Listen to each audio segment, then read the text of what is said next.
Bom dia a todos. Vamos dar continuidade ao nosso curso de Sociologia do Direito, hoje com a nossa quarta aula. O professor de hoje é o Dr. Antônio Augusto Galvão de França. Ele é juiz de direito, titular da quarta vara da Fazenda Pública da capital.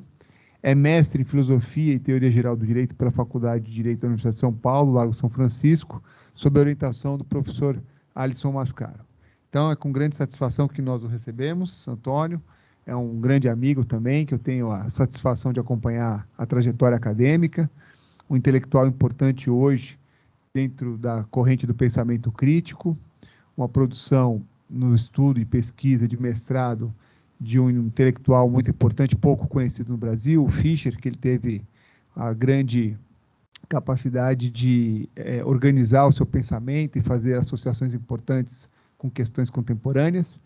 E é uma grande satisfação, nesse curso de Sociologia do Direito, ter um juiz de direito, um colega que é um magistrado sensacional, espetacular, realmente, no exercício da sua função, muito responsável, sempre muito diligente, e um pensador crítico, intelectual, que se afirma nesse cenário do meio acadêmico como alguém que tem colaborado e contribuído e partindo dentro de uma experiência da magistratura de uma forma muito singular e importante para a filosofia do direito. Então, é com grande satisfação que, em nome da coordenação, nós te recebemos, Antônio, e passamos a palavra para que possa fazer a sua apresentação.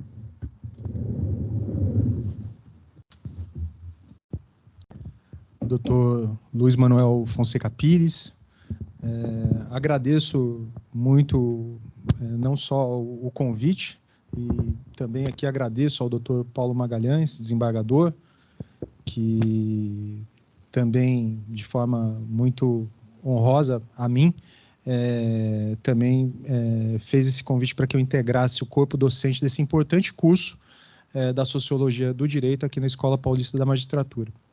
Também retribuo as homenagens, assim como o Dr. Paulo falou na aula passada, às vezes as palavras elas não permitem externar tudo aquilo que nós sentimos e tudo aquilo que nós percebemos, mas o senhor sabe também que essa admiração é mútua, tanto no âmbito da magistratura, dois magistrados que eu também respeito muito do ponto de vista jurisdicional, mas também do ponto de vista acadêmico e do trabalho que há anos vem fazendo aqui na Escola Paulista da Magistratura, mantendo a porta da EPM sempre aberta ao pensamento crítico, aos aspectos multidisciplinares, o que é muito importante. Então, agradeço muito e também retribuo também as palavras com toda, o senhor sabe, com toda a sinceridade, né, pela grande amizade também que tenho em relação a Vossa Excelência.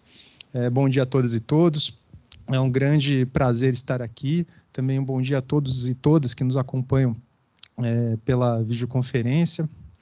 E hoje o tema que me foi proposto dentro desse curso de Sociologia do Direito, ele diz respeito aos pensadores da sociologia do direito contemporânea. Então, iremos tratar aqui de um pensamento que diz respeito a uma tradição viva do pensamento jurídico, do pensamento sociológico, e são três autores que, num primeiro momento, eu iria tratar, mas eu peço licença para incluir um quarto autor.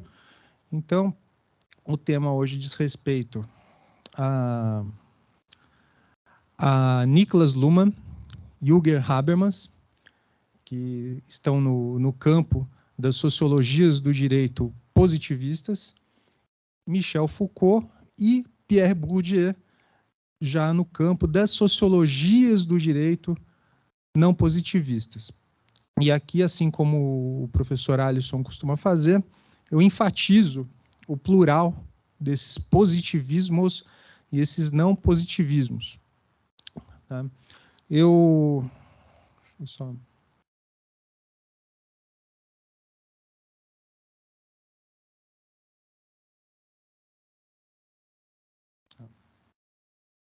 um delay. Tá certo. Aqui são esses 4 autores aqui no sentido horário, né? Na parte superior, o Luhmann, depois Habermas, na parte inferior, o Foucault e o Bourdieu. Eu já faço questão aqui de colocar a idade deles, né? Só Habermas ainda continua vivo e atuante, né? Tanto do ponto de vista acadêmico, né? Nos seus 93 anos, mas também fazendo as suas intervenções políticas. Os outros faleceram, infelizmente, cedo, né? Todos eles no ápice da sua produção acadêmica, mas todos eles ainda correspondem a um pensamento vivo através das suas obras diretamente ou através de seguidores, de outros pesquisadores e pensadoras que mantêm viva uma determinada linhagem de reflexão a partir das obras, dos conceitos e das teorias desenvolvidas por eles. Eu dividi o... Tá invertido aqui.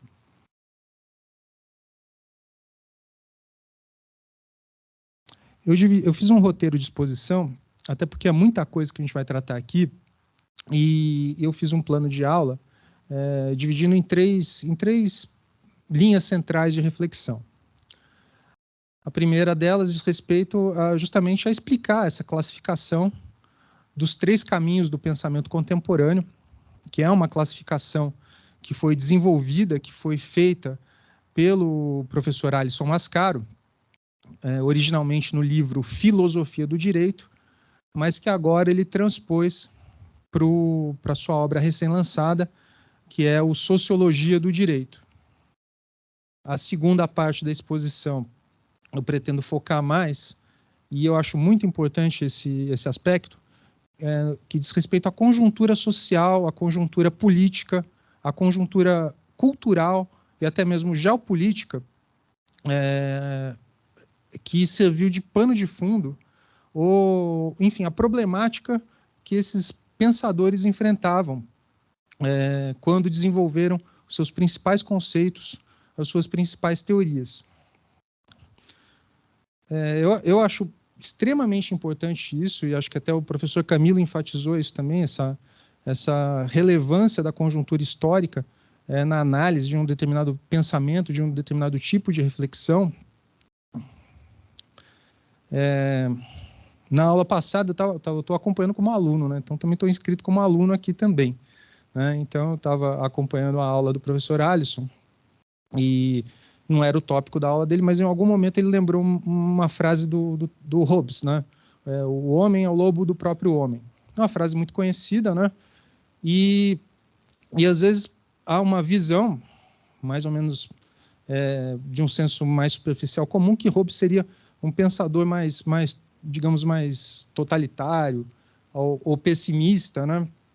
E essa frase do Hobbes, ela, de certa forma, ela vale por ela mesma. Então, posso pegar essa frase e fazer todo um desenvolvimento filosófico a partir dessa frase. Só que eu entendendo o contexto da época do Hobbes, que era uma época da Guerra dos 30 Anos, uma época de perseguições religiosas e de uma espécie de anomia, né? Quer dizer, as coisas estavam muito confusas.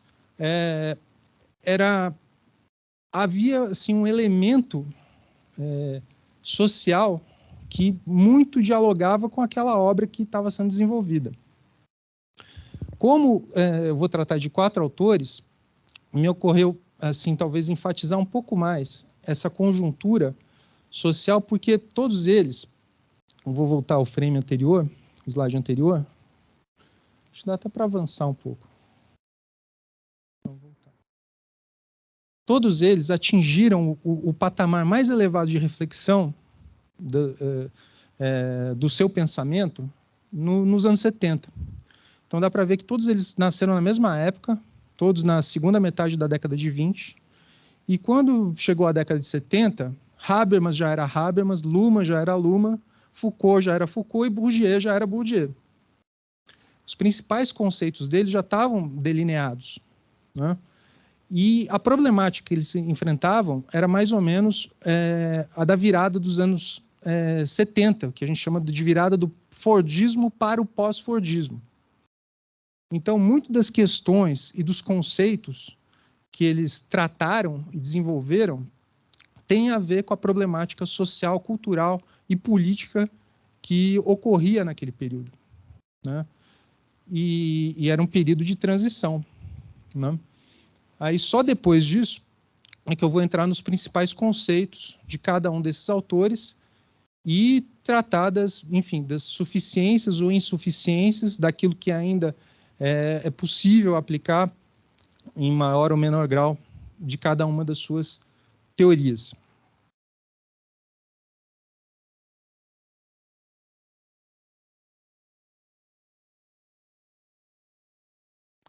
Então, os 3 caminhos do pensamento contemporâneo, né? Essa é uma classificação do professor Alisson, ela foi formulada originalmente no livro Filosofia do Direito, há alguns anos, e eu já digo de antemão, né, que é uma forma de classificação muito útil para a pesquisa e para a organização do pensamento de uma maneira geral.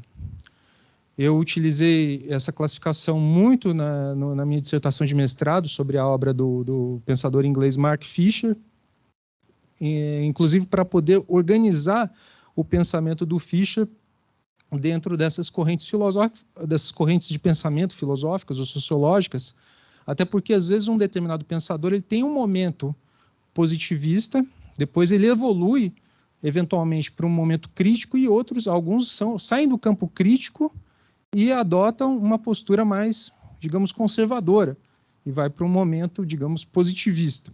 Mas o que é isso, né? Como que a gente entende isso, essa classificação? Primeira coisa, algo que o professor Camilo mencionou logo na primeira aula, é de que o positivismo que a gente está tratando aqui não é aquele mesmo positivismo do Augusto Comte do século XIX.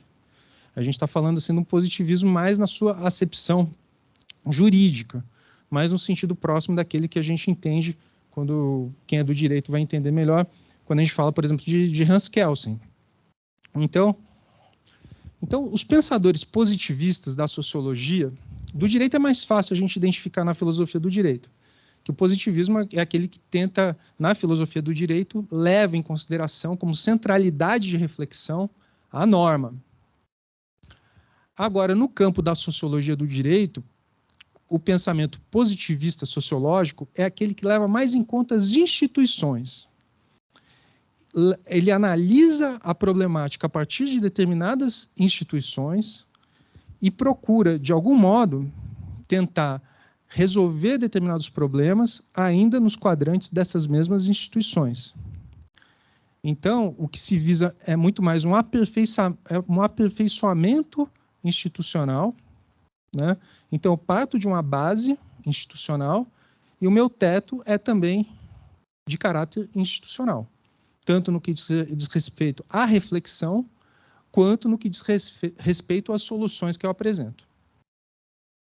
Já o pensamento não positivista é aquele, pode ser classificado como orgânico ou não institucional.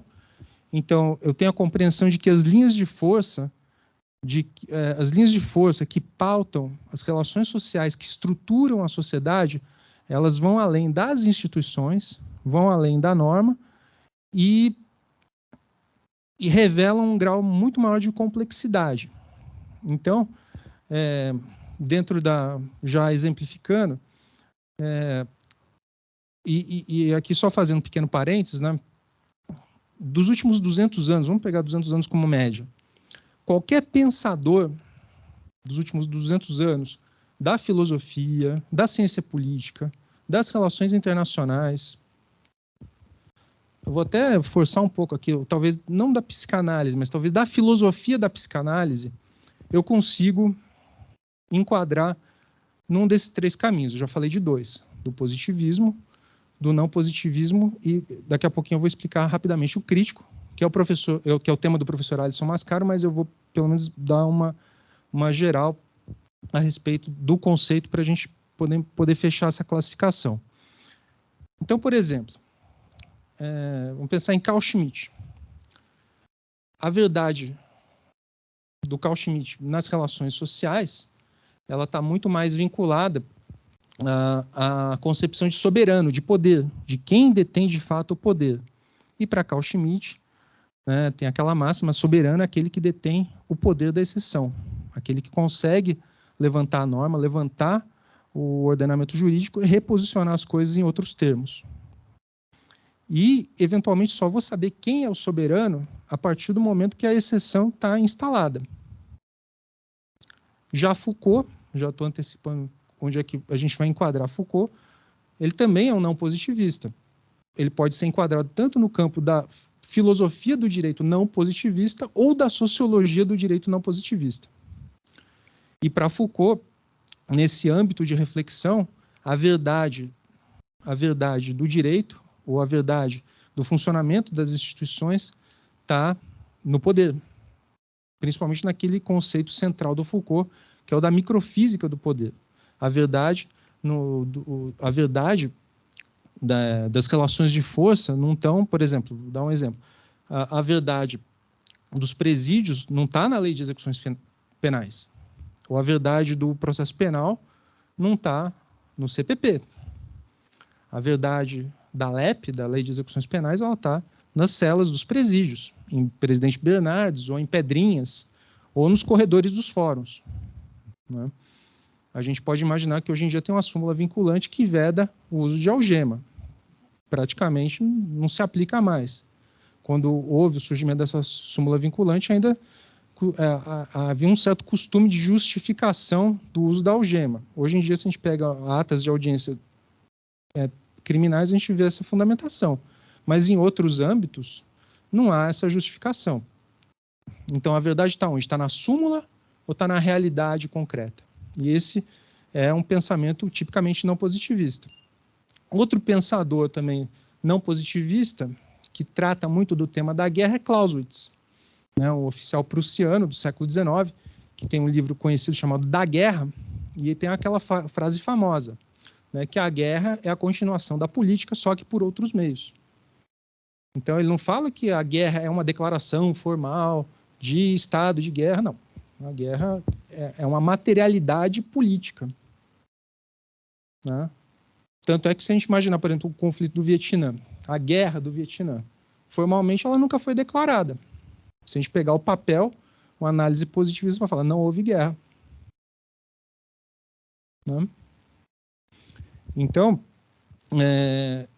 o positivismo leva em conta as instituições e as normas, o não positivismo leva em conta a organicidade e as relações de força, e o pensamento crítico, e aqui já fazendo uma ressalva, que a expressão crítica aqui, ela diz respeito a uma tradição marxista, porque Foucault é um pensador muito crítico, e é até um crítico do marxismo, né? Bourdieu também. Então, eu vou usar essa palavra crítica num sentido muito mais restrito, dentro de uma tradição que se iniciou com a Escola de Frankfurt, né? Então, essa expressão teoria crítica, ela começou a aparecer com os frankfurtianos, que eram os pensadores do marxismo de meados, digamos assim, principalmente de meados do século XX, né? Theodor Adorno, Horkheimer, Herbert Marcuse, e esses pensadores, eles desenvolveram essa teoria crítica, que era a análise da sociedade a partir das categorias e conceitos marxianos no sentido de ser de Karl Marx, principalmente aqueles fundados no ápice da obra marxiana, que é o Capital. Então, eu parto de uma análise social lastreada pelo patamar máximo de reflexão marxiano, que diz respeito às formas sociais, que o professor Alisson Mascaro já explanou, pelo menos uma parte, e eu penso meu horizonte de superação é para além do capitalismo. Então, uma transição, eu penso em resoluções de problemas, eu tenho um horizonte de superação muito além das instituições e muito além da normatividade, né? Não é que isso também vá ocorrer. A gente sabe que esse tipo de transformação histórica, às vezes ela demora muito tempo para acontecer. Às vezes perguntam, mas como é que vai ser um mundo pós-capitalista? Não vou usar nem o termo socialista nem comunista para não ferir nenhuma suscetibilidade. Mas como seria um mundo pós-capitalista? Não sei. Mas como você não sabe? Essa é uma pergunta que é comumente feita. Mas são processos históricos que às vezes demandam toda uma cristalização de relações sociais que exigem uma maturação social enorme. É a mesma coisa se você chegasse para Maquiavel e falar: Maquiavel, como é que eu monto uma república? Assim, escreve aí uma minuta para a Constituição de Weimar. Né? Ele não vai fazer isso. Né? Isso demorou séculos de maturação de reflexão. Né? E possivelmente a gente formatou algo muito distante daquilo que era possível de imaginar no século XV, no século XVI, no século XVII. Não é? Nem por isso as pessoas deixaram de pensar como poderia ser o mundo. Se fosse assim, se a gente pensasse nesse tipo de dificuldade, Montesquieu não teria sido Montesquieu, Rousseau não teria sido Rousseau, e a gente estaria vivendo provavelmente num cenário muito distinto daquele que a gente vive hoje. Bom, então esse, em suma, são os 3 caminhos, né, do pensamento contemporâneo, né? E eu já aqui me incluo, junto com o professor Alisson, no campo do pensamento crítico em sentido estrito. Tá? Mas vamos avançar aqui. Né?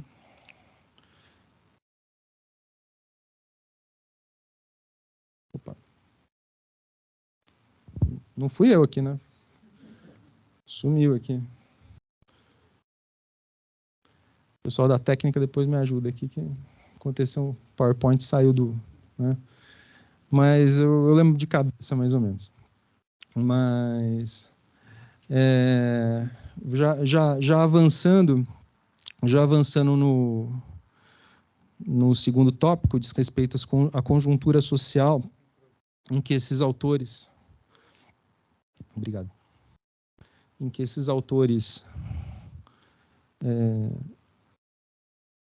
desenvolveram suas reflexões, né?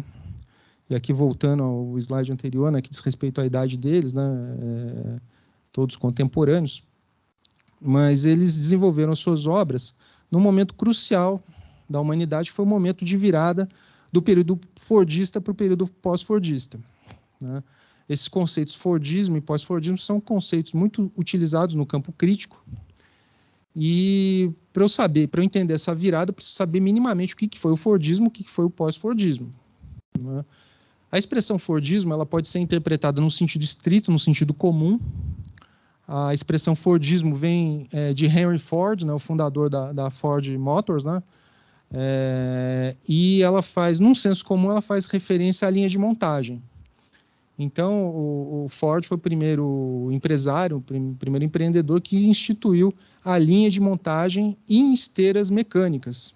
Né? Isso foi em 1913, e isso gerou a possibilidade de um aumento enorme na velocidade da produção. Então, no sentido comum, o Fordismo é isso, diz respeito à linha de montagem. Para quem quiser uma alegoria, dá para a gente imaginar o Chaplin no filme Tempos Modernos, né? Apertando os parafusos, as peças passando na esteira. O Fordismo é isso. Mas, no campo do pensamento crítico, o Fordismo ele não é só essa forma de produção em sentido estrito. Ele é também uma forma de organização social. Uma forma de organização social que estabelece uma série de efeitos na organização social, no imaginário das pessoas, no modo como as pessoas se relacionam. E isso foi se delineando ao longo do século XX. Eu não tenho como retroceder muito, senão a gente não vai ter tempo de... Vou ter que fazer alguns saltos históricos aqui. Peço licença por conta disso. Mas um período inicial do Fordismo, né, 1913, vamos pegar até 1929, quando teve a crise da Bolsa de Valores de Nova York, era um Fordismo que tinha uma velocidade de produção cada vez mais elevada. E essa análise, pessoal, eu estou fazendo aqui mais a partir dos países centrais. Isso não aconteceu no mesmo momento em todos os locais. Tem locais que o Fordismo não chegou até hoje, né? Então, quanto mais do pós-Fordismo. Então, a gente está pegando uma centralidade de mundo aqui. Tá? Mas, num primeiro momento, principalmente nos Estados Unidos, houve uma grande aceleração da produção, os bens de consumo baratearam e havia um acesso a esses bens de consumo, mas sem que houvesse um efetivo ganho da massa salarial. Então, as pessoas conseguiam comprar mais, mas não porque elas estavam mais ricas, mas sim porque os bens eram mais acessíveis. Do ponto de vista da regulação política e econômica, vigia nessa fase inicial do Fordismo um princípio liberal que é conhecido como laissez-faire do francês, deixa fazer, deixa passar. Então não havia intervenção do Estado na economia. Havia a concepção de que o mercado era autorregulável, o que em 1929 se demonstrou que havia um grande equívoco nisso. Dá para a gente ficar discutindo muito sobre as causas do crack da Bolsa de Valores de 29, foi uma crise econômica que se espraiou para o mundo inteiro. Aqui no Brasil, se a gente der um Google, assim, ver umas imagens na internet, é possível a gente ver fotos daquela época dos fazendeiros queimando safras de café aqui, para ver se conseguia levantar um pouquinho o preço do café, né? E em Wall Street, naquele período, houve uma série de falências, pessoas se jogando do prédio, encerraram a atividade da Bolsa várias vezes para ver se segurava a queda das ações. E aí viu-se que esse modelo do laissez-faire estava esgotado. Não dava para deixar o mercado correr solto. E também havia uma ausência de regulamentação geopolítica. Por que eu digo isso? Quando acabou a Primeira Guerra Mundial, os Estados Unidos eles tinham tudo para ser a grande nação hegemônica do início do século XX. E, de fato, esse era até mesmo um certo desejo do presidente da época, do tempo do encerramento da Primeira Guerra, que era o Woodrow Wilson, só que por questões internas, enfim, desarranjos internos políticos, os Estados Unidos ele saiu das negociações do fim da Primeira Guerra e não integrou a Liga das Nações. Em parte, isso também foi um dos motivos pelos quais os Estados Unidos também não conseguiam escoar a produção, porque ele não tinha, digamos, bons contatos internacionais, né? Não tinha esse acesso. Então, com essa crise, também na Europa também meio quebrada, ninguém comprava nada. Enfim, basicamente foi isso. Foi uma crise de ausência de regulação internacional e de excesso de produção, né? Uma crise de superprodução. O que aconteceu a partir daí? E aí, sim, o Fordismo começa a se delinear melhor, né? A proposta, então, em 1933, na época do crack da Bolsa, se não me engano, era Hoover o presidente, era um republicano, muito ultraliberal, e entrou em seu lugar Franklin Roosevelt, que foi o presidente que mais teve mandatos, né? Hoje em dia nem pode mais, né? Mas o Franklin ele se elegeu em 4 mandatos, né? Ele faleceu no 4º mandato, no início do 4º mandato.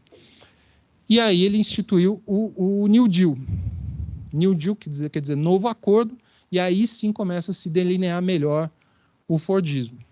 Quer dizer, então a crise da Bolsa de Nova York de 29, ela ensejou 4 respostas. A gente poderia classificar em 2, mas vou falar 4.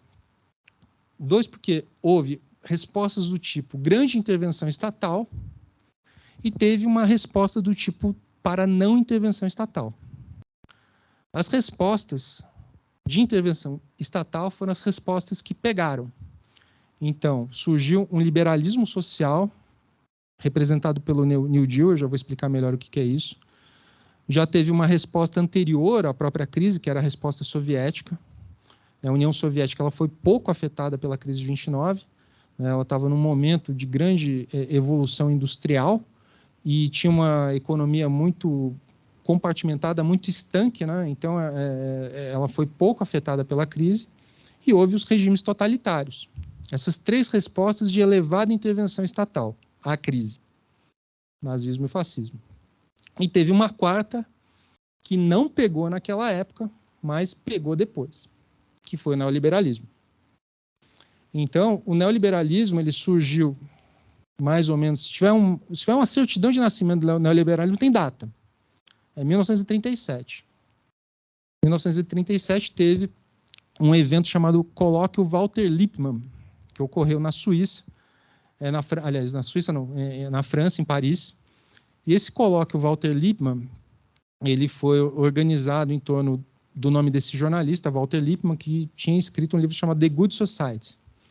E era um grande defensor das ideias liberais, e ele entendia fundamentalmente que era possível manter o Estado não deveria intervir diretamente como agente econômico, pelo menos produtor, mas que ele deveria atuar como regulador da economia.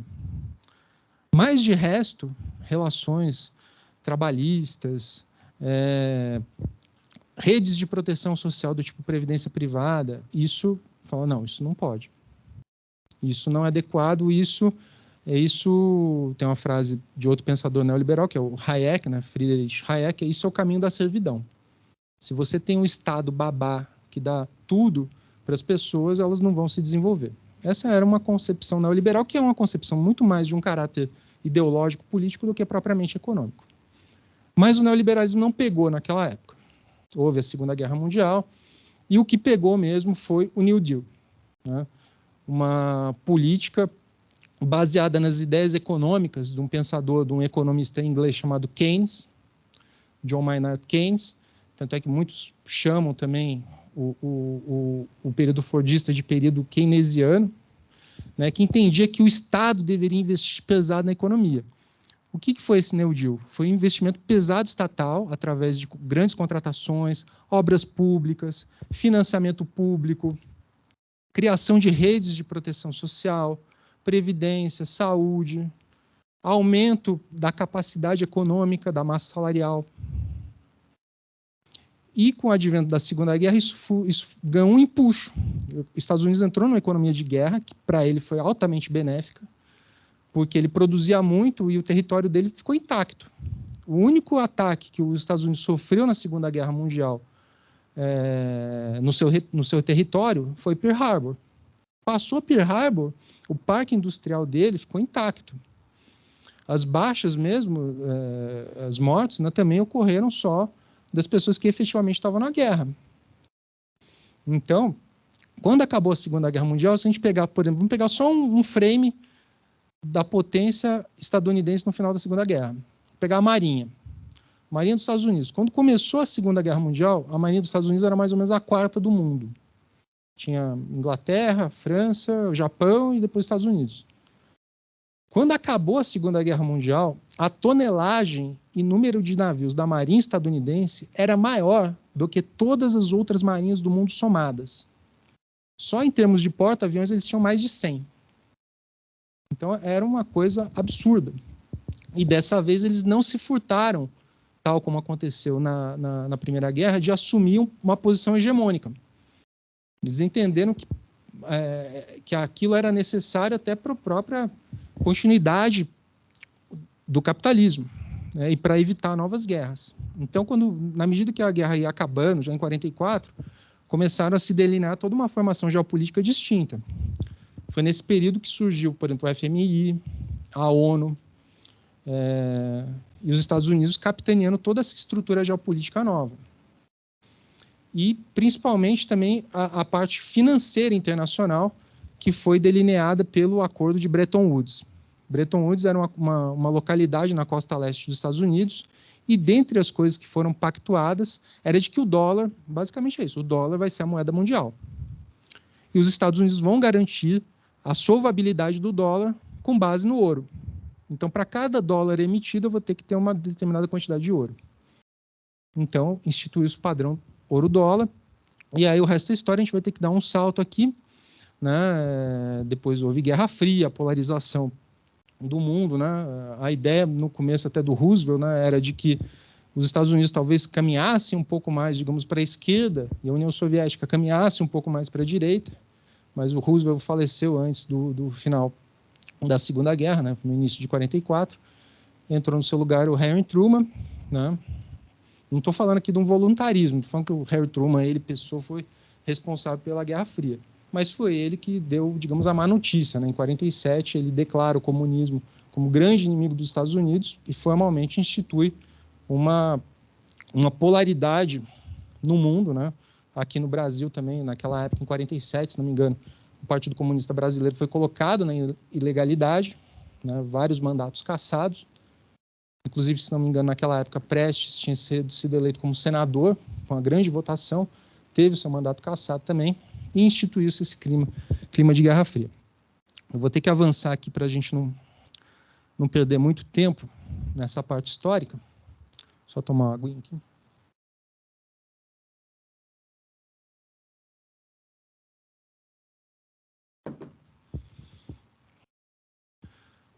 Mas o mais importante de tudo isso é que foi instituída uma nova forma, aí sim se delineou uma nova forma de regularidade, que não é só econômica, mas também diz respeito ao campo da cultura, ao campo da subjetividade, ao campo das relações sociais, relações intrafamiliares, que foi o Fordismo, naquele período que ficou conhecido como 30 anos dourados, os 30 anos de ouro, que na verdade não foram 30 anos, durou menos que isso, mas que durou mais ou menos desde o fim da Segunda Guerra Mundial, 45, até o final dos anos 60, começo dos anos 70.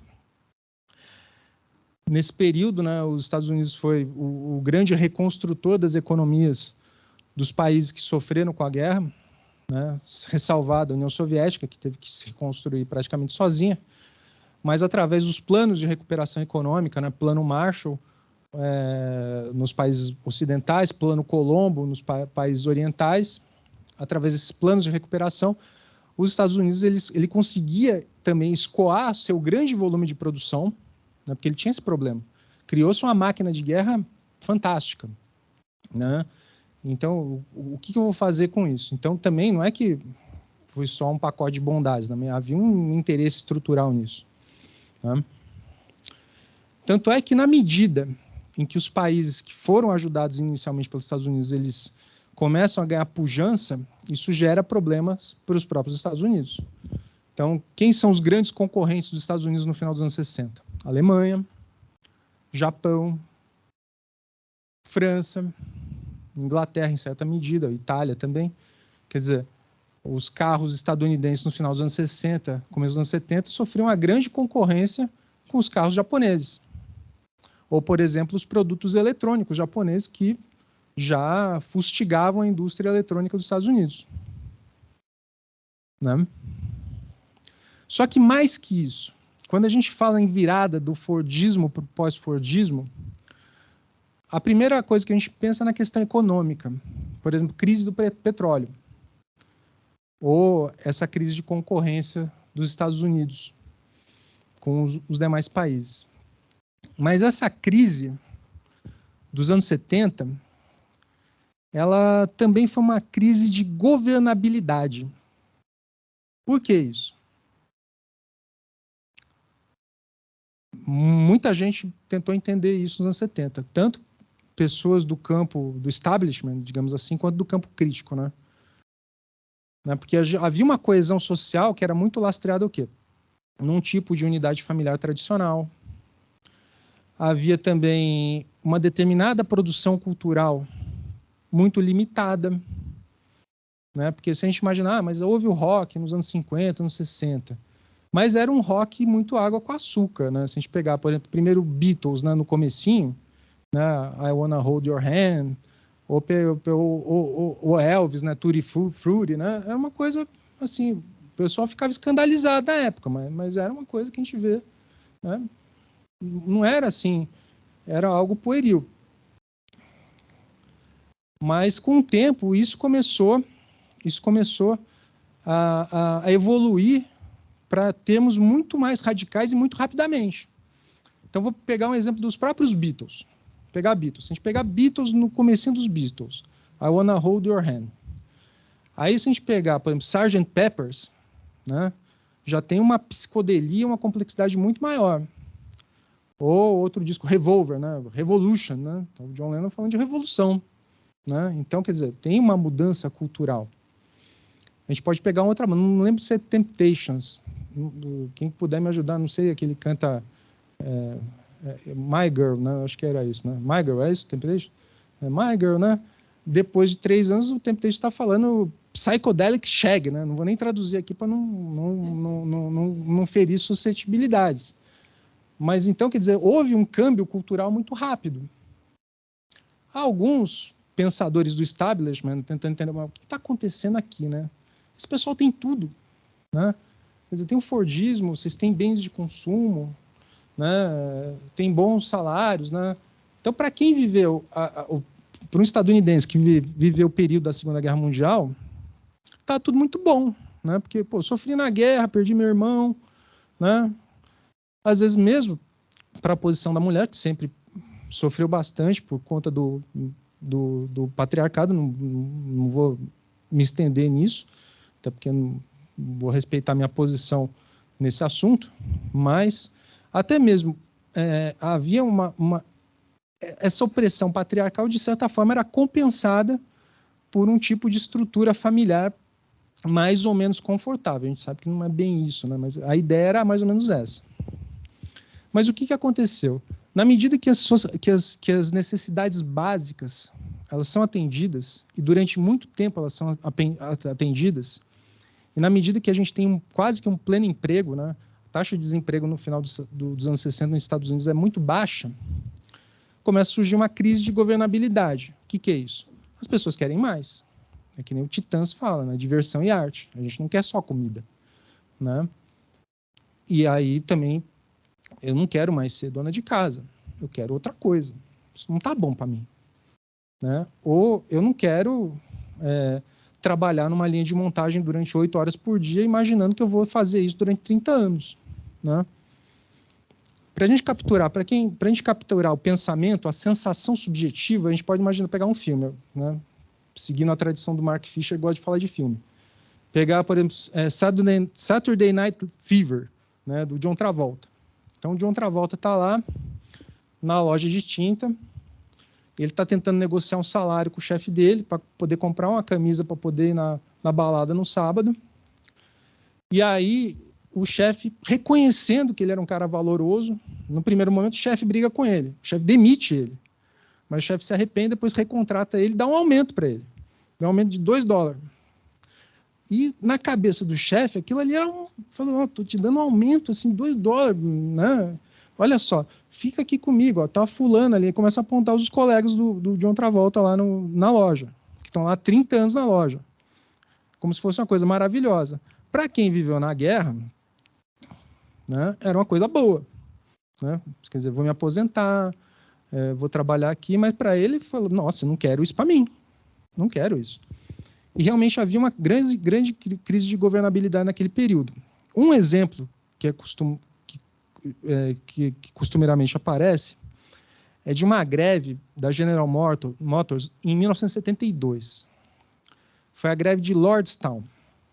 Lordstown é uma localidade em Ohio, e lá tinha uma das maiores plantas industriais da GM. E já vivenciando essa crise de governabilidade, a solução que eles deram foi o quê? Mais disciplina. Não, vocês estão reclamando muito, vocês vão trabalhar mais. Vamos acelerar a produção, porque vocês estão conversando no meio do intervalo. Porque o que aconteceu naquela época? O sujeito trabalhava na linha de montagem, né? Corria assim, produzia um carro rapidinho, sobrava 20 segundos para ele. Nesses 20 segundos, ele lia um parágrafo de jornal. Aí corria mais um pouquinho. No final do dia, ele tinha lido o jornal inteiro. Então, ele queria usufruir do tempo dele. E queria também intervir na própria produção. Então, o que pegou os trabalhadores? Além de ter essa aceleração da produção, eles também não tinham controle sobre o que estava sendo produzido. E os trabalhadores locais entendiam que o carro que começou a ser produzido naquela época, eu posso falar aqui o nome, porque tem vários livros, vou colocar até a referência bibliográfica, mas era o, se não me engano, o GM Vega, Chevy Vega. Depois eu confirmo aqui. Eles falaram, esse carro não é bom, tem um monte de coisa errada aí. Então começou sabotagem na linha de montagem, começou, enfim, toda uma resistência com relação àquele momento disciplinar, e estourou uma grande greve. Essa greve ela foi apelidada como Woodstock industrial, né? Então havia essa questão da governabilidade, questão central. E houve uma série de crises naquele período, além da crise de governabilidade, e agora vamos chegar no período de virada. A essa crise de governabilidade se somou uma crise hegemônica dos Estados Unidos. Crise hegemônica que foi colocada principalmente em xeque, a hegemonia estadunidense, principalmente por conta do conflito do Vietnã, ou da Guerra do Vietnã. Aquilo que, né, os Estados Unidos entrou na Guerra do Vietnã substituindo a França na posição, digamos, antagonista aos revolucionários, e fez promessas de que ia acabar com aquilo e liquidar a fatura muito rapidamente, o que se mostrou um grande engano. Então, começaram a surgir movimentos anti-guerra dentro dos próprios Estados Unidos, sem falar naqueles movimentos fora dos Estados Unidos.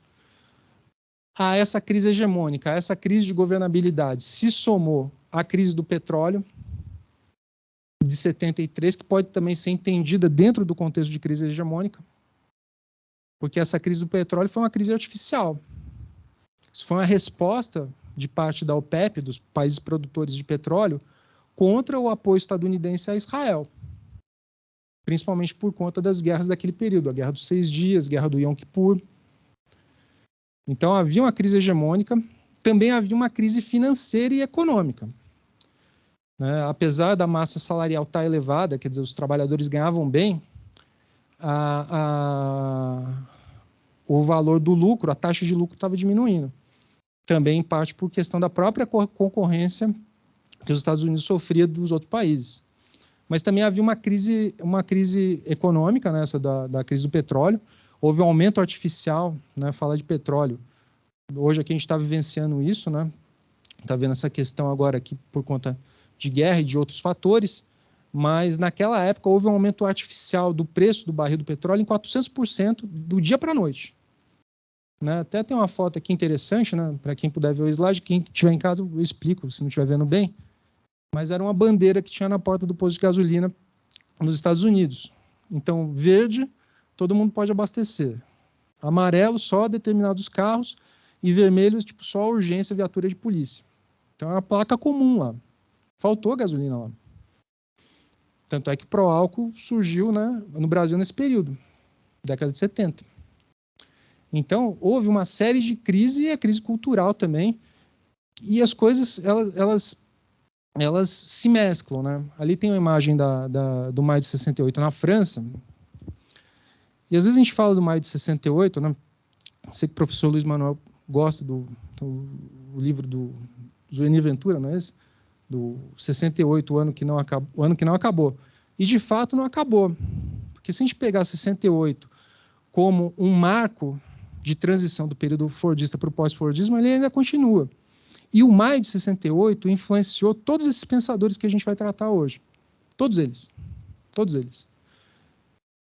E às vezes, muitas vezes eles querem, tem muitos teóricos, né, a mídia também quer enquadrar o maio de 68 como se fosse uma espécie de revolta cultural de estudantes franceses mimados.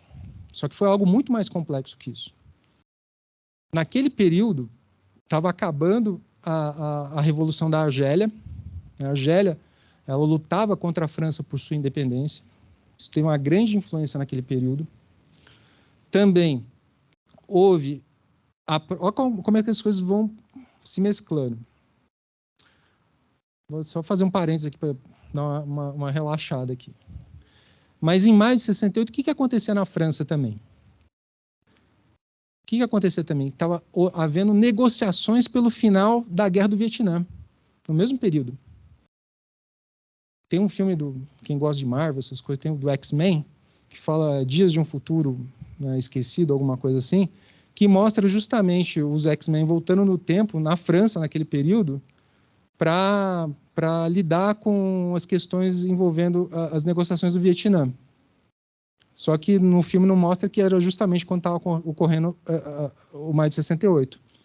Que teve ressonância, só para não falar que eu não falei do Brasil aqui, né, eu só não estou falando porque por falta de tempo, mas nesse mesmo período também houve grandes revoltas estudantis aqui no Brasil, mesmo no âmbito da ditadura.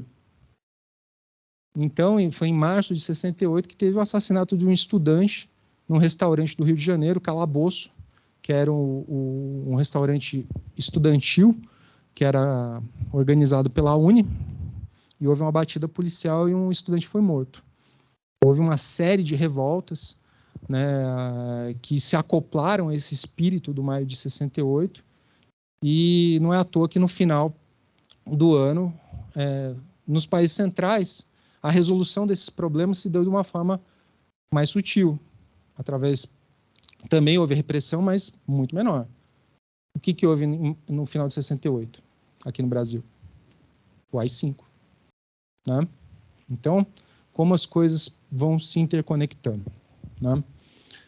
Então, essa era a problemática, né? Principalmente cultural e de governabilidade, que esses autores enfrentavam.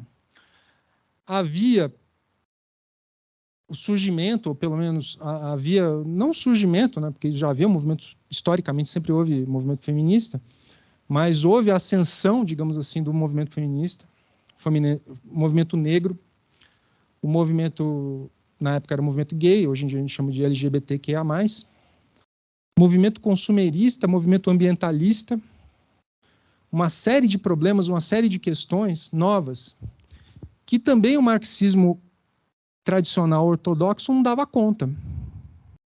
Então, nem o pensamento liberal dava conta dessa problemática e o pensamento crítico da época também não dava conta da problemática. Porque o pensamento crítico da época era muito calcado num pensamento prático, revolucionário, né, do socialismo realmente existente, que centralizava as questões na disputa pelo trabalho. E o próprio trabalho, né, já voltando um pouco a Marx, se a gente pegar o Capital, o trabalho, ele não é a centralidade do pensamento marxiano. Não é. Nem luta de classe. Se a gente pegar o Capital, não aparece essa expressão lá. Aparece no Manifesto Comunista, que era um panfleto político de 30 anos antes. Mas no Capital, qual é a centralidade do Capital? É o valor. É a forma mercadoria. Mas isso tinha sido deixado de lado. O professor Alisson provavelmente vai tratar sobre o novo marxismo, sobre o marxismo que trata das formas sociais, que dá uma resposta muito adequada a toda essa problemática, mas na época havia um pouco arsenal teórico, tanto do campo marxista quanto do pensamento liberal, tradicional, para lidar com essas questões.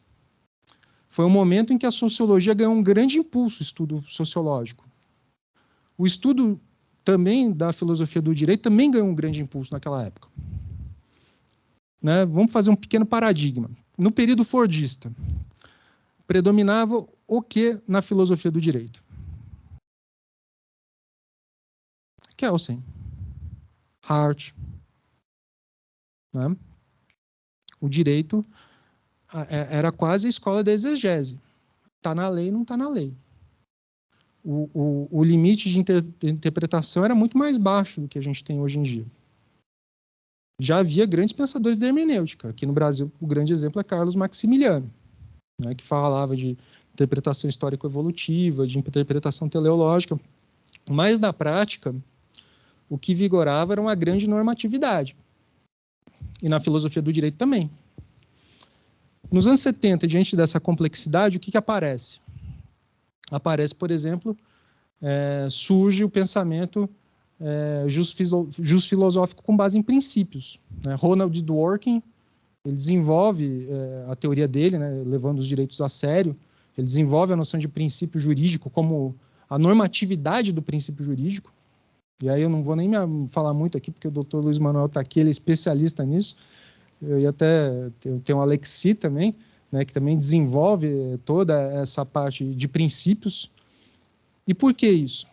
Porque o direito, a produção jurídica, legislativa, não consegue acompanhar a velocidade dessas transformações. Se eu não consigo criar norma nova, eu preciso criar formas novas de interpretação. E para dar conta desses problemas, eu preciso de arsenais teóricos sociológicos distintos também. Eu gosto desses frames aqui, eles explicam bastante coisa. Né? Então, por exemplo, ali na imagem da mulher negra cantando é Nina Simone. Para quem quiser ver esse documentário, eu recomendo fortemente, é Summer of Soul. Tem nas plataformas por aí, é fácil achar. E aí a Nina Simone, ela canta uma música muito bonita mesmo, que ela compôs especialmente para o Summer of Soul, que é Young, Gifted and Black. Né? Talentosa, jovem, talentosa e negra. Muito bonita. Ela compôs essa música para esse evento. E ela compôs uma outra música. Infelizmente, nenhuma dessas músicas aparecem no Summer of Soul. Mas quem quiser dar um Google, YouTube aqui, depois o YouTube paga IPM, o royalty. Né? Mas Quem quiser acessar o YouTube, dá para ver essas duas interpretações e também uma versão que ela fez especial para Revolution dos Beatles, que ela achou a Revolution dos Beatles muito light, então ela fez uma versão dela de Revolution que é muito bonita mesmo. Tem até vi um comentário do vídeo do YouTube, tem um sujeito comentando assim, ela fala, como é que ele falou?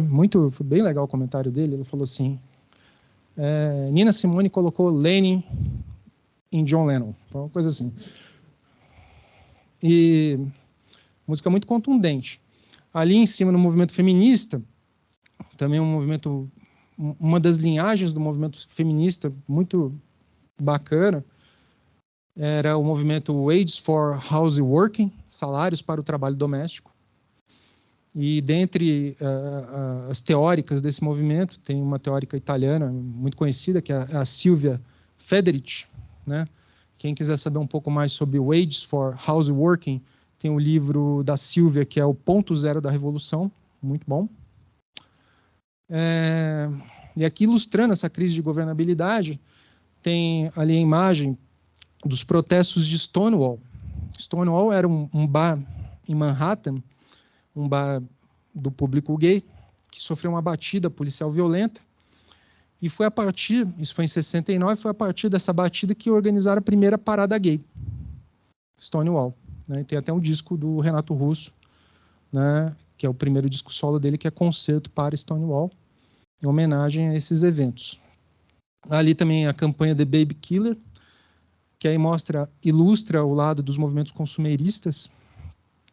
Foi uma campanha feita contra uma grande empresa, não vou falar o nome, quem quiser pode pesquisar, mas uma grande empresa de produtos lácteos que estimulava o fim do aleitamento materno para promover seus produtos, isso no âmbito da África, mas sem levar em conta a acusação que foi feita contra eles na época. E o movimento internacional que foi feito contra eles na época os acusavam de não levar em conta mínimas dimensões sanitárias, que era água potável. As mães deixavam de amamentar, davam o leite com água contaminada. Né? Então, fora a questão da nutrição, tinha essa questão de contaminação. Foi um movimento muito contundente. E embaixo, o movimento ambientalista, também o Greenpeace surgiu nessa época. O Greenpeace surgiu no início dos anos 70, mais especificamente por ocasião de testes nucleares que os Estados Unidos queria fazer na região das Ilhas Aleutas, na costa oeste dos Estados Unidos. Tá? Então, havia toda essa complexidade econômica, cultural, hegemônica, e para dar conta disso começaram a surgir novas teorias. Né?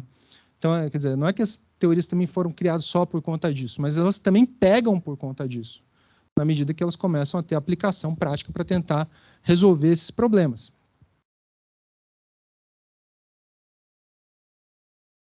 Aqui voltou o frame da idade deles, né? Mas vamos avançar aqui. Então, vamos começar aqui pelo Nicholas Luhmann. Queria ter tempo aqui de traçar o momento pessoal, né, o desenvolvimento pessoal. Acho muito interessante trazer um pouco da história pessoal dos autores, mas a gente não vai ter muito tempo aqui. Mas o Luhmann, ele tinha um espírito, digamos, democrático muito arraigado. Ele viveu durante a Alemanha nazista. Ele e o Habermas, já aproveito e falo do Habermas também, que era seu colega. Todos eles se conheciam aqui, viu? Habermas, Luhmann, Bourdieu, Foucault, em maior ou menor grau. Pouca gente acaba lembrando disso, mas o Luhmann e o Habermas, no início de carreira, chegaram até a escrever um livro juntos, né? E dividiram a mesma cátedra em Frankfurt, que era do Theodor Adorno. Mas vamos aqui para o Luhmann. Então, o Luhmann ele viveu no início, na sua juventude, né? Adolescente da época do nazismo. Ele foi convocado a um cargo auxiliar na Luftwaffe, que isso aconteceu com o Habermas também. E depois, com o fim da guerra, ele conseguiu nos seus estudos do direito, depois da sociologia, filosofia também. Mas ele acompanhou muito de perto essas movimentações dos anos 60, o Maio de 68, que também foi contundente na Alemanha, Dizem até que o Adorno acabou morrendo de desgosto por conta do Maio de 68, porque na época ele era reitor e ele ficou contra os alunos, né? Ficou do lado oposto da barricada que normalmente ele ficaria, né? E foi muito criticado por isso. Mas o fato do Luhmann, vamos falar do Luhmann. Então, o conceito central do Luhmann é o seguinte: sociedade é comunicação. E diante de toda aquela complexidade, o que eu tenho que fazer? Reduzir a complexidade. Então, o Luhmann começou a observar a sociedade, ele começou a interpretar a sociedade como algo composto por sistemas distintos. Então, tem um sistema econômico, um sistema jurídico, um sistema cultural, um sistema familiar. E uma característica normal do sistema, e que o qualifica como sistema, é justamente a sua capacidade natural de reduzir a complexidade. Então, o sistema jurídico, ele trabalha com código jurídico não jurídico, legal ou ilegal. O sistema econômico trabalha em termos de negócio fechado, negócio não fechado. Tem caráter negocial, não tem caráter negocial. Então, ele começa a desenvolver essa sua teoria, que é a teoria dos sistemas comunicacionais, inspirada na cibernética, inspirada na biologia. Então, ele transpõe essas ideias de sistemas computacionais, sistemas biológicos, a célula, por exemplo, é um sistema biológico elementar, para o campo da sociologia.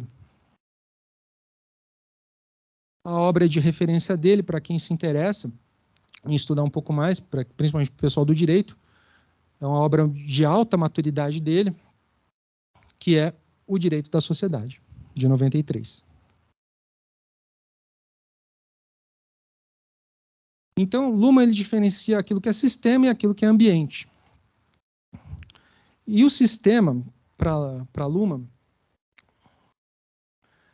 ele tem duas características. A primeira dela é da autopoiesia, é um nome meio complicado, mas simplesmente quer dizer a capacidade de se autorreproduzir.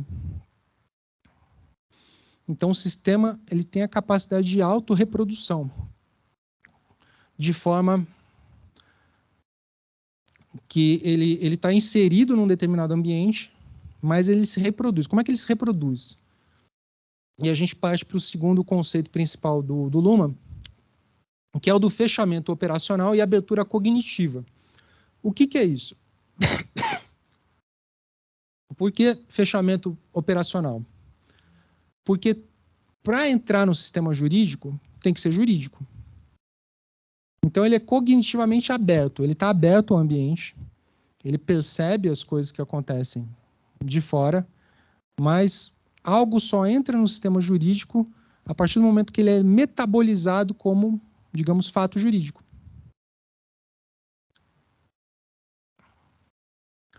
E qual é a relevância disso para o Luhmann? É para poder mapear quais são os sistemas para que eu possa manter a estabilidade desses sistemas. Então, vou tentar uma alegoria pegando os dias de hoje. Tome cuidado pelo período que a gente está vivendo agora, na época eleitoral, mas vamos imaginar uma problemática e como o Luhmann provavelmente lidaria com ela. Então, ele pensa em sistema econômico e sistema político, né? O sistema político é aquilo que é determinado pelos atores e agentes do campo político. E para eu manter a estabilidade dos sistemas, não pode haver um transbordamento. Então, a partir do momento que a política começa a transbordar para o campo do direito, Luhmann entende que isso deve ser contido. Porque um sistema começa a criar problemas para o outro sistema. E, às vezes, o outro sistema reage. Então, para Luhmann, seria altamente necessário, no momento atual, que houvesse uma contenção. Olha, você é da política, você não vai falar de coisas do judiciário. E o judiciário não vai fazer intervenções na política. Então, Luhmann pensa dessa forma. Assim como Luhmann provavelmente não ia gostar muito da Lindbe. É Lindbe, que é assim que fala? Eu sou do tempo da lei de introdução ao Código Civil. Eu ainda né? Eu tenho até dificuldade de falar Lindbe, né? É um trava-língua, né? Mas ele não ia gostar. Por quê? Uma das coisas que me disseram que está na Lindbe, eu como não vou mais prestar concurso, não tenho que ficar lendo mais a Lindbe, mas me falaram que está lá, que o juiz tem que se preocupar com as questões econômicas na hora de decidir o impacto econômico. Mas eu sou juiz, cara. É jurídico ou não jurídico. Então, o que a Lindbe faz? O Luma não ia gostar. Por quê? Porque está tendo um transbordamento do sistema econômico para o jurídico. Ah, mas não vai dar para cumprir, vai falir empresa. Né? Ah, se eu falar que aqui tem relação trabalhista, vai quebrar a empresa. Problema da empresa. Está desenvolvendo atividade econômica, tem o risco do negócio, não está dando conta, eu não vou mudar a norma para agradar. Né? Então, o Luma resolveria dessa forma. Então, ele é fechado operacionalmente, ele tem a abertura cognitiva, mas é fechado operacionalmente. A partir do momento que determinada comunicação entra na esfera jurídica, ela é metabolizada como jurídica. E aí tem a questão do acoplamento estrutural. O que é isso? É a forma como os sistemas devem se relacionar. Aqui eu vou ilustrar um pouquinho. Então temos vamos supor que o quadrado é a sociedade. Peguei 3 sistemas aqui: sistema jurídico, sistema político, sistema econômico. O liame entre o sistema jurídico e o político seria a Constituição Federal, que organiza esses distintos sistemas e, a partir dela, eu consigo definir o que é jurídico e aquilo que é político. Então, por exemplo, se está tendo uma lei no Congresso, então, votando essa lei, não cabe ao judiciário falar, naquele momento, pelo menos, se a lei é boa ou ruim. Depois que virar lei, eu posso até discutir a constitucionalidade. Ah, mas e se houver alguma violação do regulamento interno da Câmara? Eu posso acionar o judiciário? Pode. A Constituição prevê isso. Tem mandado de segurança. Tem as ações constitucionais. E aí, aquilo que num primeiro momento era político, o mesmo fato, a lei, o mesmo fato, ela pode ser decodificada como jurídica para o sistema jurídico, que é a observância da tramitação, das normas de tramitação, e tem uma parte que é política, que diz respeito à própria votação em si. E o econômico? Ele se vincula no sistema político através da atividade tributária e se relaciona com o sistema jurídico através dos contratos. Via de regra, os contratos são cumpridos. Pacta sunt servanda. Mas, se não forem cumpridos, aquilo que era econômico pode virar jurídico e pode ir para o sistema judicial. Tá? Essa, assim, muito resumidamente, são os principais conceitos do Luma. Habermas. Habermas também é um contemporâneo de Luma. Existem muitos debates entre Lumas e Habermas, e muitos autores desenvolvem, tentam comparar as teorias, né? Fazer um debate efetivo entre eles, e houve um debate entre eles na realidade. Né? O livro que eles fizeram juntos, na verdade, é uma sucessão de artigos de um criticando o outro, na essência. Mas o Habermas também entende a sociedade como sistema e também a sociedade como comunicação. Algo muito interessante até, Habermas, eu posso não concordar com ele em quase nada, mas pelo menos do ponto de vista crítico, né?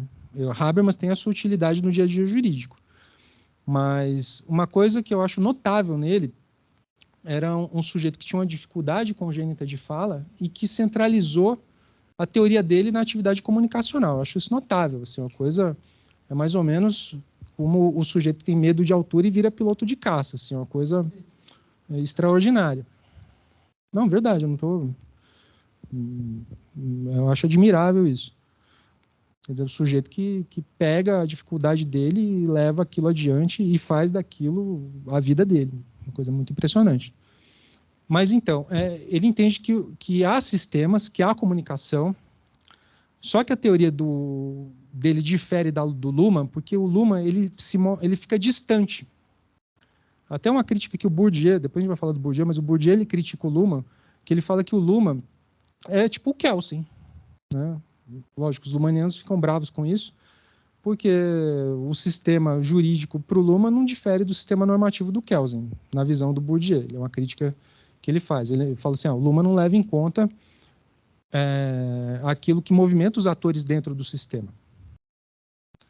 É muito descritiva. Já o Habermas, ele se posiciona dentro da comunicação. Então, se o Luhmann ele enxerga a comunicação de fora, à distância, o Habermas ele vai se colocar dentro do sistema para discutir a comunicação. Então, ele entra no mérito da comunicação e o Habermas ele defende a ideia de uma democracia radical. E aqui um pequeno parênteses, né? Habermas, muitos colocam Habermas como uma espécie de sucessor da teoria crítica. Ele é um frankfurtiano, ele foi aluno do Adorno, mas, na minha concepção, a gente tem que diferenciar qual é essa teoria crítica de que a gente está falando. Então, a teoria crítica do Habermas não é uma crítica marxista. É uma crítica democrática. A crítica dele se dá dentro de quadrantes liberais. Então, ele parte da premissa que a democracia liberal é a melhor forma de solução de problemas e a ideia dele é radicalizar isso. Ele também parte de uma certa inexorabilidade, inevitabilidade do capitalismo. Ele parte do capitalismo como algo dado, e já que esse algo dado eu não posso mudar, eu vou tentar domesticar. Ele fala isso.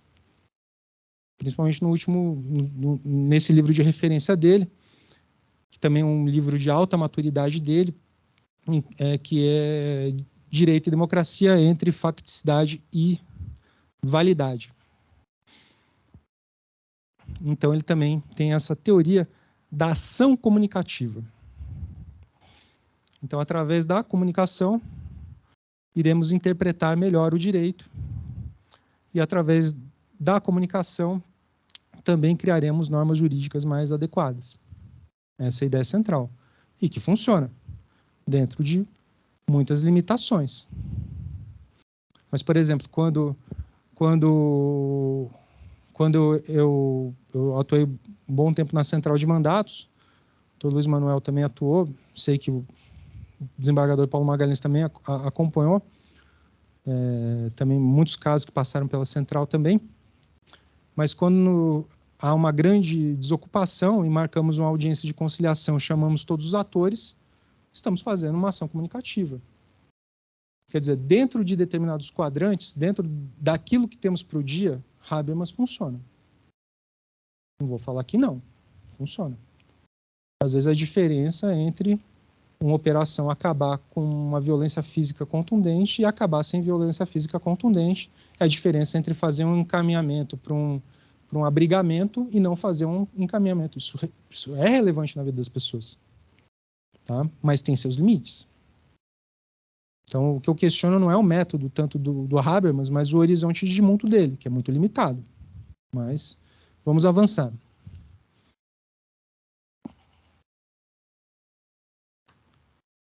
Fiquei na dúvida se eu ia deixar o Foucault por último. Deixei o Bourdieu, mas deixei o Bourdieu mais por uma questão de cronologia. Foucault, infelizmente, ele teve a vida dele interrompida muito jovem, pelo menos do ponto de vista da produção acadêmica, né? Eu considero jovem, porque tenho quase a idade dele, acho ele jovem. Mas o Foucault ele faleceu no ápice da produção acadêmica dele, infelizmente de complicações decorrentes da condição de portador de HIV. Na época, a AIDS praticamente não tinha tratamento, na verdade, nem diagnóstico, as pessoas morriam, não sabia por quê, a pessoa pegava a pneumonia e morria. E com Foucault foi muito rápido também. Aqui no Brasil ele tinha muitos amigos, Foucault veio para o Brasil várias vezes, inclusive em momentos emblemáticos, né, quando teve a morte de Vladimir Herzog, pouca gente lembra disso, mas Foucault estava no Brasil para conferências e acompanhou uma série de manifestações que pediam justiça ao que teria ocorrido. Inclusive naquela famosa missa ecumênica na Catedral da Sé, Foucault estava presente.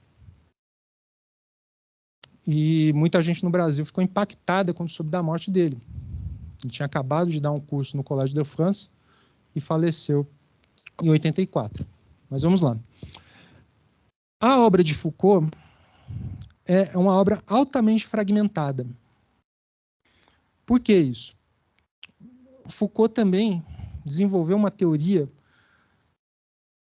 se é que desenvolveu teoria, porque tem gente que fala que o Foucault nem não teria feito pelo menos uma grande teoria, mas ele resolvia problemas pontuais em determinadas situações pontuais sociais. Mas ele também era um crítico do pensamento crítico, ele era um crítico do marxismo. Tanto é que ele nunca se alinhou. Para não falar que ele não se alinhou, ele foi aluno de Althusser, foi orientador dele, Louis Althusser, que era um grande pensador marxista, né? Foi, digamos, o último pensador do marxismo ocidental e o primeiro pensador do novo marxismo, né? Na classificação do professor Alisson, o Althusser está nessa posição central de virada do marxismo ocidental para o novo marxismo. Mas Foucault ele foi aluno de Althusser, um pouco a contragosto, se filiou ao Partido Comunista Francês, mas não atuou, não gostou de lá, saiu. E ele não se alinhava. O que Foucault via? Ele falou, nos países do socialismo realmente existente, há os mesmos problemas que eu enfrento aqui. Né? A perseguição contra pessoas de inclinação sexual distinta, LGBTs, há abusos do patriarcado, o próprio patriarcado em si já é um abuso, né? Há prisões, os, entre aspas, loucos são tratados de um jeito que não é legal. Então, e a centralidade do pensamento marxista da época, que era muito calcado na dialética capital-trabalho, não era algo que Foucault, que capturasse Foucault. Então, Foucault, muito do pensamento de Foucault, ele diz respeito a reações a determinados problemas. Né? Reações a determinados problemas. Aqui eu só voltando um pouco para a gente não fugir muito do que está no slide, mas eu estava falando que a obra de Foucault é altamente fragmentada. Apesar disso, eu consigo colocar aqui rapidamente 3 fases, tem gente que fala 4 fases, enfim, 5, mas tem 3 grandes fases, e todas que são interligadas. Uma primeira fase que é a da arqueologia do saber, então ele estuda muito a questão do saber-poder, da forma como a ciência foi se alterando no século XVII, XVIII, XIX, e como essa ciência foi se transformando num instrumento de poder, como, por exemplo, a medicina. Quem é do direito é mais fácil a gente entender isso. A gente vai estudar ciências criminais e vai falar do Lombroso, né? Medir a cabeça do sujeito, medir o nariz, falar esse sujeito tem nariz de psicopata, tem nariz de piromaníaco. Né? Então, isso tudo é um reducionismo do ser humano. Também estudou a clínica. Peculiarmente, falando um pouco da trajetória pessoal, Foucault era filho de médico. Né? E fez todo... Ele detonou a clínica. Né? Eu sei que tem um pessoal da psicologia que está assistindo a gente também. Foucault também não era muito amigo das relações típicas de psicanálise, que entendia também como um instrumento de poder de dominação. Né? Há estudos que aproximam, dá para a gente aproximar bem o pensamento Foucaultiano da psicanálise. Aqui no Brasil, um dos pensadores que fazem isso muito bem é o Christian Dunker. Mas o Foucault ele era um crítico da clínica. Então, por exemplo, ele foi um dos primeiros a perceber, por exemplo, que a posição da mulher numa análise obstétrica tem tudo a ver com relações de poder. Por exemplo, a mulher está tendo um parto. Em tese, a posição mais confortável seria a dela. É o protagonismo daquela situação. Só que a disciplina médica faz com que a posição seja mais confortável para o médico.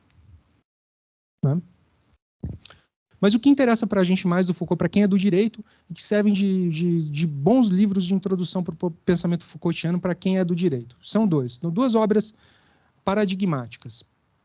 Que a primeira delas, seguindo a cronologia, é a verdade e as formas jurídicas. A verdade e as formas jurídicas, na verdade, elas foram conferências que Foucault deu aqui no Brasil. Ele foi convidado, se não me engano, foi pela Faculdade de Letras da PUC do Rio de Janeiro para essas conferências, em 73. E a verdade e as formas jurídicas, ela é muito calcada na forma como dentro de um pensamento jurídico se busca a verdade.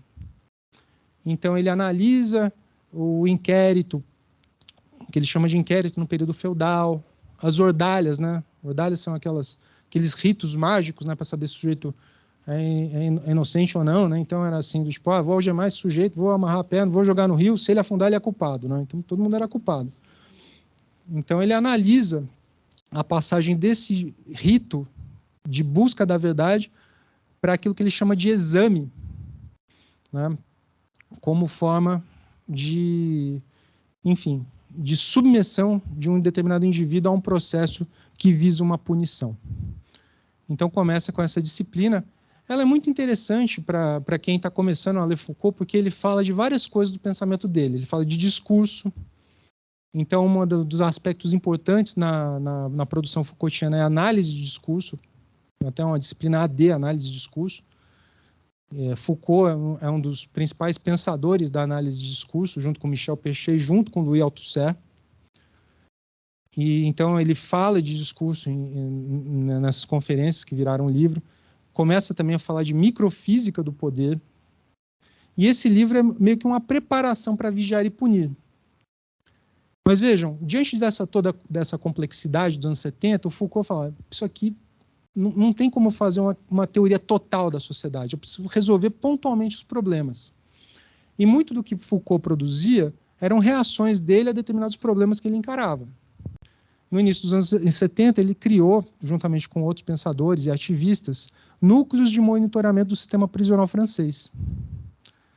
E a elaboração do livro Vigiar e Punir foi uma forma também dele dar visibilidade aos problemas carcerários da França naquele período. Vigiar e Punir é um livro muito bem escrito, contundente, né? Para quem não leu, já começa assim com uma punição do antigo regime, o sujeito sendo esquartejado, um negócio assim, né? Aquele final do Coração Valente é fichinha perto do Vigiar e Punir. E aí ele, por exemplo, ele compara a forma como havia a punição anterior, no período absolutista, do período capitalista. Quer dizer, havia o quê? A punição era algo feito abertamente, em público. Aquilo era para efetivamente servir de um grande exemplo. Então não havia uma preocupação de controlar os corpos pontualmente, mas de vez em quando alguém tinha que sofrer desse jeito, né, para a gente manter um mínimo de organização social. Já no período contemporâneo, no direito penal como nós entendemos, né, a punição ela é oculta. O processo é público, mas a punição é feita dentro das prisões. E o que Foucault identifica é uma espécie de cisão entre o ato de julgar e o ato de punir. Né? A gente vê muito isso no judiciário, a gente sente muito isso. Eu fui juiz de execuções criminais. Né? A gente vê assim, na parte processual, na parte da ação de conhecimento, a gente tem todo um aparato judicial. Chega aqui na Barra Funda, tem 40 juízes, né, 80, né? Aí no julgamento vai a televisão, né? Se a gente pegar um júri desse conhecido, né, aparece na mídia, né? O sujeito foi condenado, some. De vez em quando aparece assim, fulano ganhou regime aberto, ou fulano teve a saidinha do Dia das Mães. Aí é notícia, mas a notícia é quando sai. Lá dentro não tem notícia. E é quase assim como o judiciário lavasse as mãos, do tipo, olha, eu sou legal, eu aplico o contraditório, tudo, mas depois que for para lá, não é mais problema meu. Tanto é que você tem 100 juízes de conhecimento para um juiz de execuções criminais. Né? E o das execuções criminais, ele não vai se meter no dia a dia da prisão. Ele vai uma vez por mês lá para ver se a comida tá boa, conversa com o pessoal lá, mas não fica lá no dia a dia. Então é como você jogar o sujeito no limbo, o que é muito confortável. não é? Então, é duro, é duro. Não vou me estender muito aqui para não ferir muitas suscetibilidades, mas às vezes, infelizmente, né, quando tem uma condenação na esfera penal, a gente sabe que o sujeito vai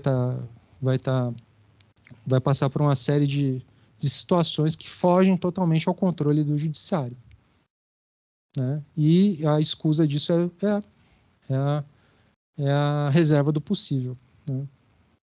Enfim, vamos avançar aqui. Então tem essas obras de referência. Também é uma grande obra de referência, mas eu vou deixar para falar para o final, que é o Nascimento da Biopolítica. Então, Foucault trabalha muito com essa questão de biopolítica, biopoder, da formação de corpos dóceis e de como determinadas práticas sociais formatam os corpos, né? Então, um dos exemplos que ele dá é de instituições disciplinares distintas, né? Por exemplo, as Forças Armadas.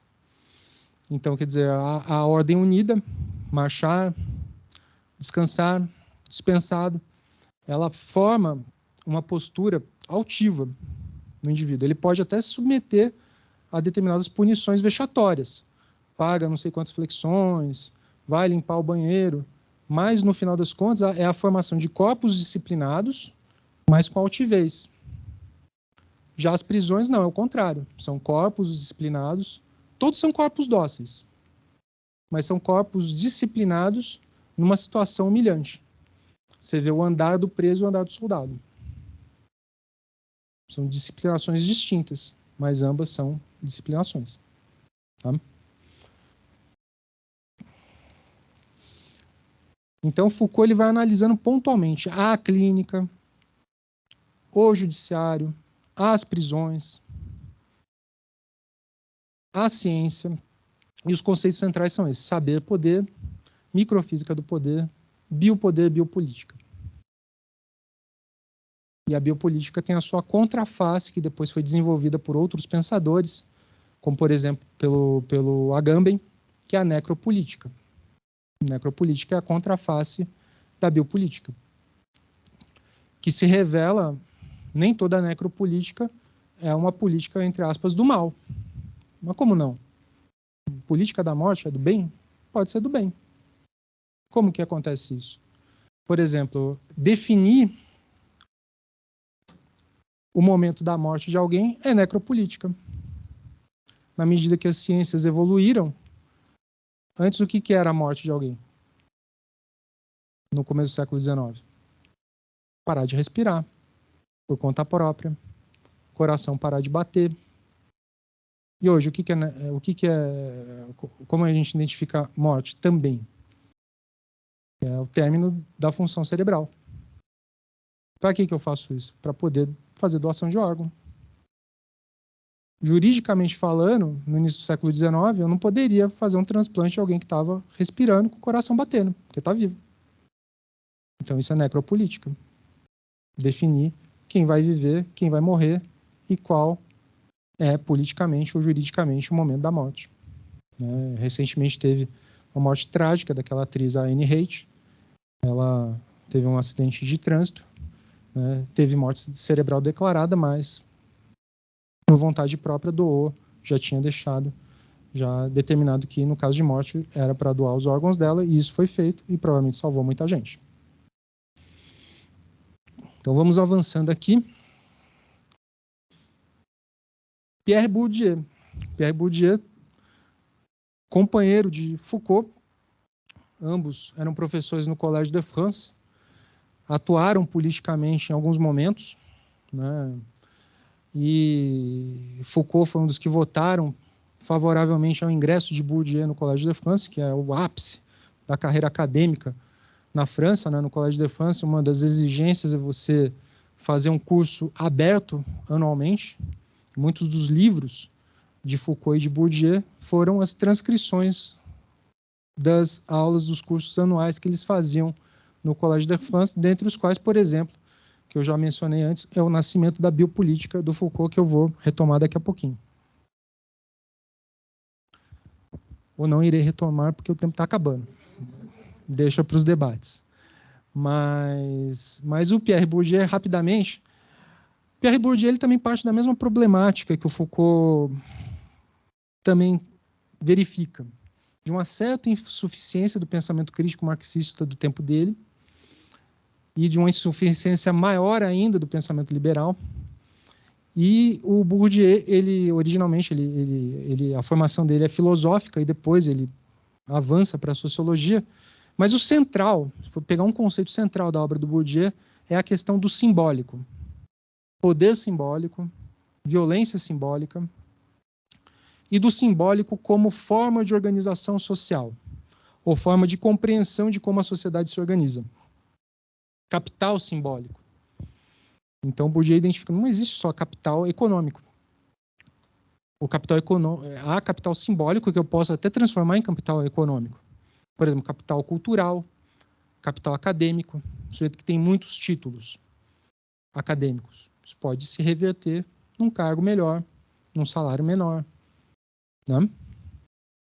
Mas isso não é aquilo que, numa elementaridade, organiza aquele campo. É residual ou é subsidiário. Então, a questão do simbólico é muito importante para Bourdieu, que desenvolve não propriamente uma teoria de totalidade, mas um método para entender de forma fracionada essa totalidade. São dois conceitos centrais no método bourdieusiano, que é habitus. Ele gosta de usar essas expressões em latim. Habitus não é hábito, é habitus. E campo. Então, campo é um determinado espaço onde há uma organização social baseada numa estrutura simbólica. E eu só consigo entender o campo, não consigo entender ele isoladamente. Eu só consigo entender o campo numa relação dialética com hábitos. O que é o hábitos? O hábitos são determinadas inclinações, determinadas propensões, determinadas formas de atuar dentro do campo, que é determinado pela questão simbólica interna. Então, ele tem uma obra, um artigo de umas 20 páginas, eu vou indicar eles aqui para quem quiser, o pessoal do direito, avançar no pensamento bourdieusiano, que é a força do direito, elementos para uma sociologia do campo jurídico. De cara, ele já fala mal do Luhmann, já diferenciando, eu não vou entrar nesse momento aqui, mas ele diferencia campo de sistema, né? E a grande diferença é que no campo ele leva em conta esses elementos simbólicos, enquanto o Luhmann não leva em conta qualquer tipo de elemento simbólico interno organizacional do direito. E ele, por exemplo, ele vai trabalhando... Vamos pegar a parte jurídica, é boa para a gente entender o campo, né, e o que é capital simbólico. Então, por exemplo, eu entro na faculdade de Direito, estou no primeiro ano, né, e estou no campo jurídico. Meu capital simbólico é baixo. Fui para o segundo ano, aumentou um pouquinho. Fui fazer estágio na magistratura. Aqui o meu estagiário aqui presente aumentou muito, né? Principalmente comigo, né? Aumentou mais ainda. Né? Brincadeira. Mas ele se forma, vai aumentando, vai angariando o capital simbólico. Vai estagiar. Você está estagiando aonde? Quer dizer, o estagiário, por exemplo, o sujeito é só acadêmico. Aí, quando ele é acadêmico, o estagiário ele já tem um capital simbólico maior do que aquele que nunca estagiou. Agora, se eu faço estágio no Pinheiro Neto, meu capital simbólico é muito maior do que alguém como eu que fazia busca, apreensão e alienação fiduciária. Né? Então, quem viu Rappelman, a onda punk, nos anos 80, né, com Emílio Esteves, né, vai... Dá um Google, dá uma olhada no Rappelman, era basicamente o que eu fazia. Mas, então, o meu capital simbólico perto do Pinheiro Neto dá para ver só pela vestimenta, né? Porque eu tinha que ir basicamente com uma roupa de guerra, né? Enquanto o colega do Pinheiro Neto ia com, né, um terno bacana. Tá? Mas eu só vou querer encerrar aqui com o Foucault e com o Bourdieu no seguinte sentido. Essa complexidade dos anos 60, 70, ela foi diminuindo. Diminuindo porque houve uma nova forma de regulação social. Daquela teoria que no começo eu falei que não tinha pegado. e que depois pegou. Não é que pegou do nada. Houve muita engenharia política, engenharia social para que essa teoria pegasse, para que essa forma de organização social pegasse, que é o neoliberalismo. E Foucault, de forma genial, ele percebeu isso. No final dos anos 70, quando ninguém falava, principalmente no campo crítico, em estudar neoliberalismo, Foucault fez o nascimento da biopolítica. Curso no Collège de France, em que ele traça toda a história do neoliberalismo. E ele não tinha, aparentemente, é um texto dúbio. Tanto é que é um ponto muito delicado no pensamento Foucaultiano, porque tem muitos que leem o pensamento, o nascimento da biopolítica como um elogio ao neoliberalismo, e tem outros que entendem que o nascimento da biopolítica é uma crítica ao neoliberalismo. Na verdade, me parece que é mais algo descritivo. Foucault ele percebe a realidade à sua volta, vê que está surgindo uma nova forma de, ele até usa o termo governamentabilidade, que é a capacidade de governar os outros, e fala, vou escrever sobre isso. O Bourdieu ele também percebe isso, mas percebe isso muito depois, nos anos 90. Tanto é que nos anos 90 ele começa a se preocupar mais com aquilo que ele chama de metacampo, campos que organizam campos. E aí eu indico o livro do Bourdieu, que é, na verdade, uma série de conferências no Collège de France, que é sobre o Estado. E ele também começa a escrever acerca do neoliberalismo. Bourdieu ele se torna um crítico contundente do neoliberalismo. Né? E aí ele desenvolve uma série de artigos que surgem em duas compilações, que é Contrafogos 1 e 2, recomendo fortemente. Mas o fato é que ambos, né, infelizmente, tiveram suas trajetórias interrompidas e não tiveram oportunidade de dar continuidade aos seus estudos. Tá? Eu vou encerrando aqui a minha fala principal. Eu quero registrar desde já, novamente, também o quão honrado eu fico aqui de fazer essa exposição, principalmente para o público aqui da EPM, o público que nos acompanha em videoconferência, e também por ser um curso organizado pelo desembargador Paulo Magalhães e pelo meu amigo Luiz Manuel. Tá? E todas as perguntas são muito bem-vindas para a reflexão, tanto perguntas elementares quanto perguntas provocativas. Né? O importante é a gente ter honestidade intelectual. Então, tudo aquilo que me for perguntado, eu vou procurar responder. Aquilo que eu não souber, o que eu não tiver tempo de responder, eu me comprometo a responder por e-mail. Tá bom? Vamos fazer um intervalinho? Pode ser? Obrigado. Vamos retomar, então, para a segunda etapa. Antes de passar as perguntas, várias perguntas que foram encaminhadas, vários cumprimentos também ao palestrante, parabenizando a sua exposição. Antes de iniciarmos, e para aproveitarmos o máximo desse tempo, eu vou passar a palavra ao expositor, que ele pediu para que ele possa passar umas referências bibliográficas a todos vocês, tá bom? Então.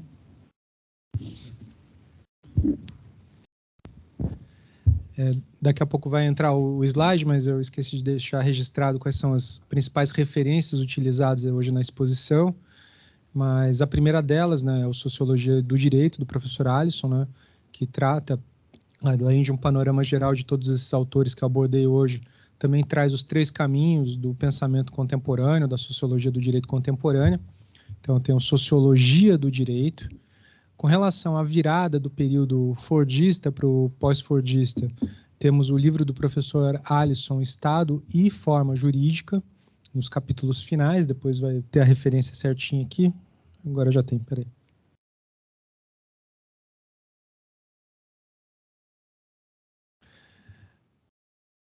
Tem muitos livros que tratam da questão dessa virada política cultural hegemônica dos anos 70, mas para ilustrar a aula de hoje eu escolhi alguns, um deles de linha Foucaultiana, que é o Grégoire Chamayou, chama-se A Sociedade Ingovernável, que é um livro recentemente que foi lançado na França em 2019, já tem tradução aqui no Brasil, um livro muito bom. Na verdade, foi um dos melhores livros que eu li no ano passado, esse é A Sociedade Ingovernável, do Grégoire Chamayou, um Foucaultiano que usa também uma linha marxista, mesclando, né, a linha Foucaultiana com o marxismo. Além dele, já seguindo uma linha bourdieusiana, tem O Novo Espírito do Capitalismo. É um livro muito extenso, né? Eu deixei, passou aqui, me distraí aqui. Mas depois a gente deixa o slide, né, para quem quiser anotar melhor, mas é um livro muito extenso, então eu já indiquei alguns capítulos pontuais, né? Mas esse O Novo Espírito do Capitalismo é de um orientando do Bourdieu, que é o Luc Boltanski, junto com a Yves Capello. É um livro muito bom também, do final dos anos 90, mas que foi recentemente reeditado. Que apareceu. Então, temos Sociologia do Direito, Estado e Forma Política. Eu indico aqui também do Mark Fisher, né, que foi o pensador do meu tema de mestrado, Realismo Capitalista, também um livro que foi lançado aqui no Brasil em 2020. O livro é de 2009, mas um livro muito atual, que também trata principalmente da questão cultural da virada, dessa virada fordista para o pós-fordismo.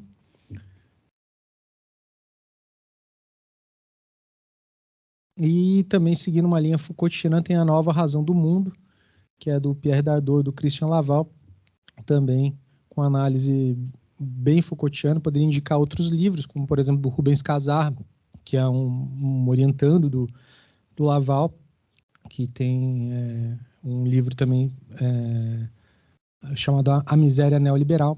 Também fica a indicação. Tá? Mas destaco aqui os livros do professor Alisson, Realismo Capitalista do Fischer, e principalmente nesse ponto o Grégoire Chamayou, A Sociedade Ingovernável, um livro incontornável. Bom, então, para que a gente tente abarcar todas as perguntas que foram encaminhadas, e são muitas, eu vou concentrar algumas que possam ter suas relações para que o professor apresente aí a explanação, as suas respostas. A primeira, do Pedro Cury: é possível afirmar que esses pensadores não positivistas de alguma forma influenciaram e promoveram mudanças na técnica jurídica de seus tempos? A comunicação e o paradigma social foram, de alguma forma, levados em consideração pelo Poder Judiciário e os operadores do direito da época? A partir de Habermas, por exemplo, houve alguma tentativa de tornar o processo normativo mais democrático? E, de uma forma bem parecida com essa pergunta, tem também a do Ramon Serra, que fala, segundo a visão dele, na situação da democracia brasileira atual, haveria um grau de responsabilidade do extremismo progressista junto ao Poder Judiciário, né? Então, faz uma pergunta aqui também a respeito desse processo hermenêutico, sobre o avanço do extremismo conservador, que atualmente visa barrar todo e qualquer progressismo em prol da ordem, e pede até para você exemplificar esse contexto com base no pensamento dos autores que foram apresentados. Então, são duas perguntas aí que se relacionam com a perspectiva desses pensadores e uma prática do Poder Judiciário. A resposta à primeira pergunta, né, o nível de influência deles, né,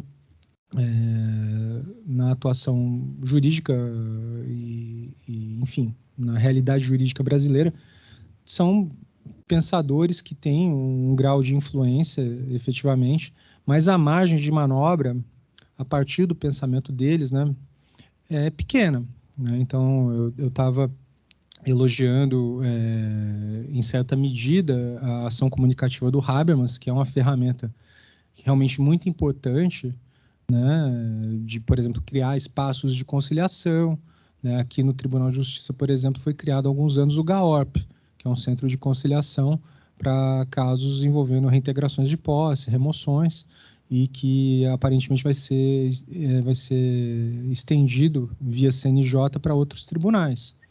Só que a questão do maior ou menor grau de utilização dessas técnicas diz muito mais respeito à formação, a formação acadêmica, e também ao horizonte de mundo e à formação social dos magistrados. Quer dizer, não adianta nada eu ter o GAORP se eu não usar. Então, por exemplo, o GAORP é um órgão que só pode ser acionado se o juiz ou a juíza do processo quiserem acionar. Se não quiser acionar, não aciona o GAORP. Então, essas técnicas comunicacionais, elas acabam dependendo muito mais de uma certa vocação né? Porque a ação comunicativa também, no fundo, é bom senso, é você conversar com as partes, já está no CPC. Né? Quer dizer, um dos deveres do juiz ou da juíza é tentar conciliar as partes a qualquer momento. Isso é ação comunicativa. Né? Mas o que se impõe na prática é uma determinada materialidade. Então, todos esses pensadores eles podem ser aplicados em maior ou menor grau, mas não foram eles que foram determinantes para as alterações no judiciário. Né? O peso, por exemplo, do Banco Mundial é muito maior do que o do Bourdieu para alterar o judiciário. Então, tem uma materialidade que se impõe. Né?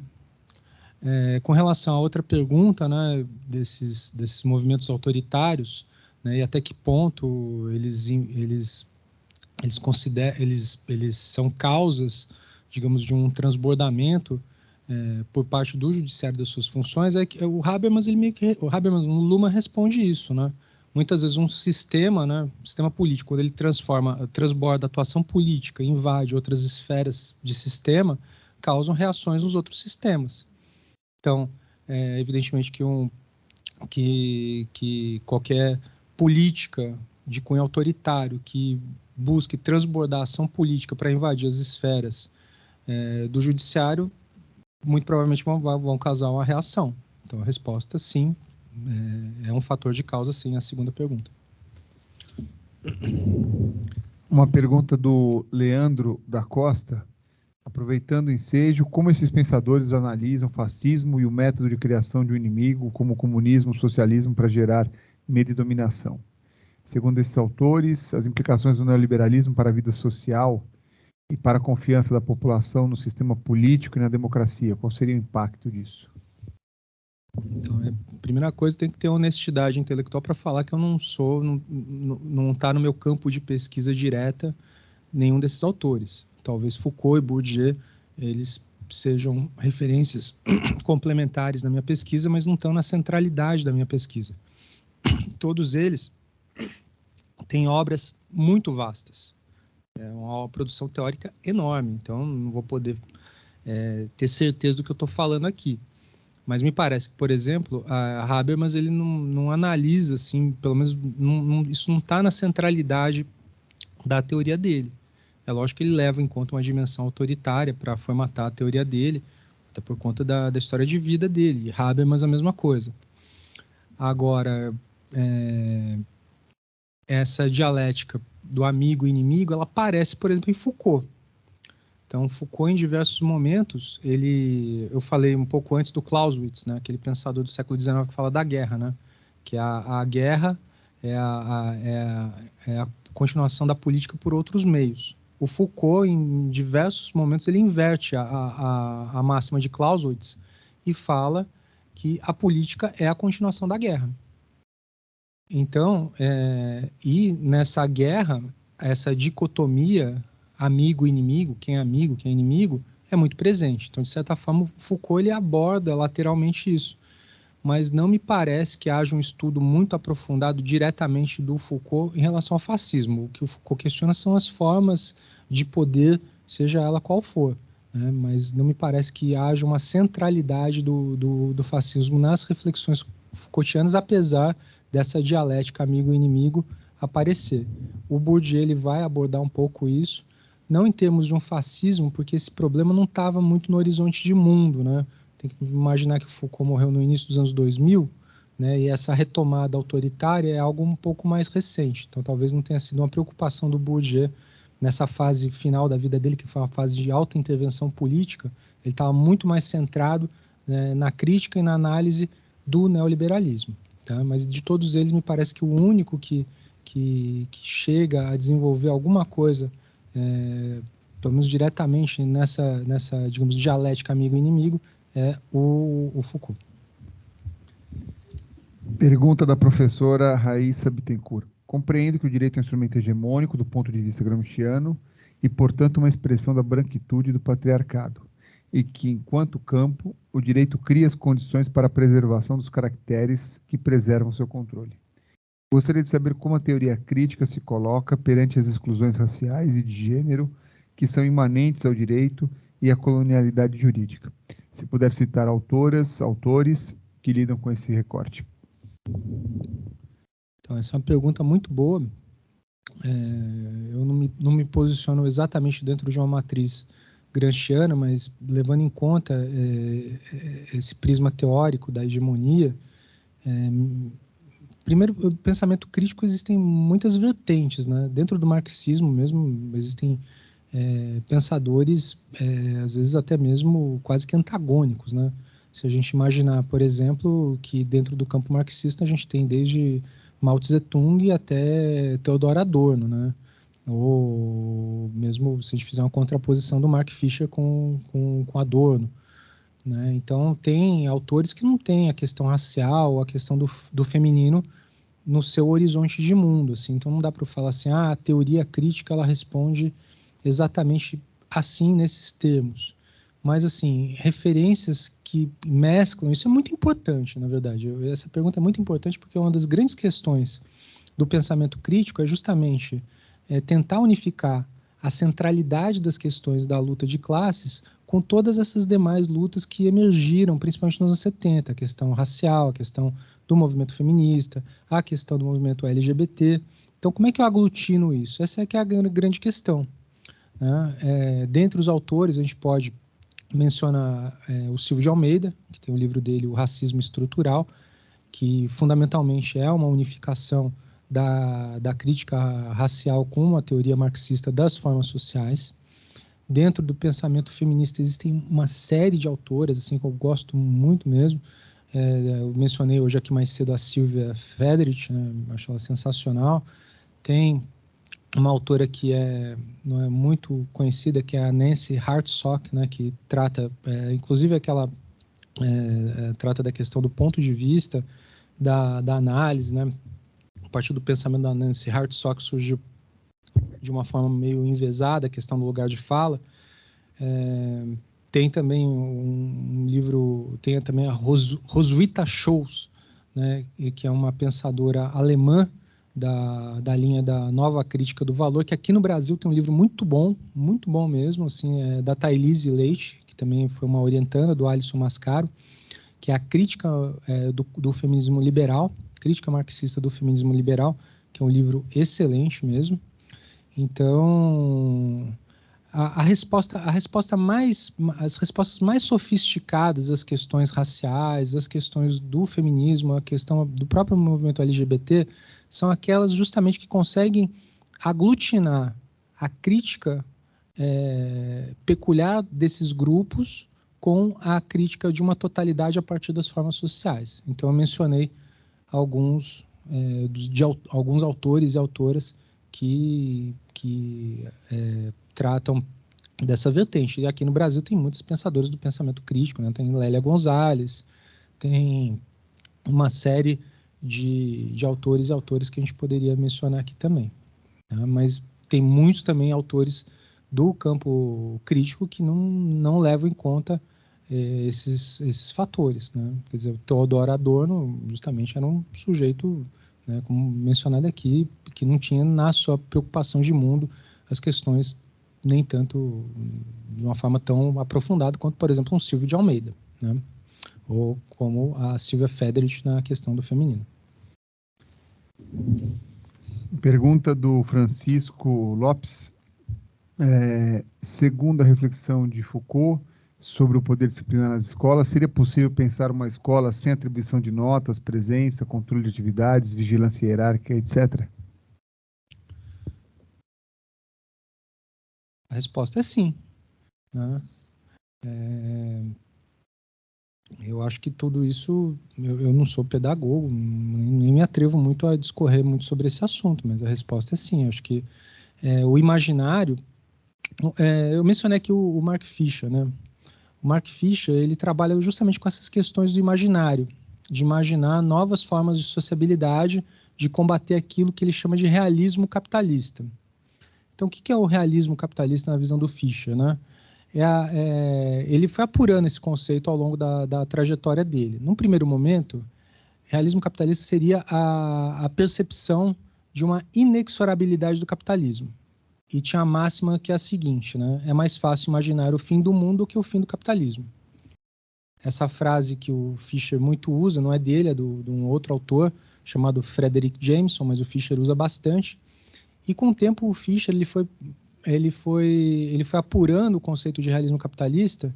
Quer dizer, não é que é mais fácil imaginar o fim do mundo que o fim do capitalismo. As pessoas simplesmente não imaginam no dia a dia delas nem o fim do mundo, nem o fim do capitalismo. Simplesmente é uma inexorabilidade, assim, é uma realidade já dada. Então, a questão da gente imaginar novas formas de sociabilidade é muito importante, através da ficção, através do nosso próprio imaginário. Então, imaginar uma escola em que a preocupação seja muito mais o ensinamento e a formação. Por exemplo, a gente está numa reunião aqui, não vou dar nota para ninguém, né? Não vou ver presença de ninguém, pode até ser que no final tenha um certificado, porque a gente sabe que a gente está numa sociedade que isso é importante, a gente fala do Bourdieu, né? Então, precisa ter capital simbólico, né? Precisa ter, mas eu não estou aqui para isso, né? Eu vim aqui para a gente conversar, trocar ideia, né? E não é legal? É legal, né? Eu estou gostando muito, né? Muito bem. Vários cumprimentos e parabenizações aqui pelo chat, pelo pessoal que está acompanhando à distância. Eu queria, então, agradecer ao professor Antônio por sua disponibilidade, pela forma como eu já sabia que seria, que ele se dedicou tanto ao cuidado de tratar dessa temática com uma complexidade que envolve uma energia muito grande, um envolvimento, um compromisso muito sério com o que lhe foi passado, e a gente pode perceber isso pela maneira como ele se preocupou na contextualização de elementos políticos, históricos, com uma gama de abordagem que foi bem além daquilo que lhe foi proposto.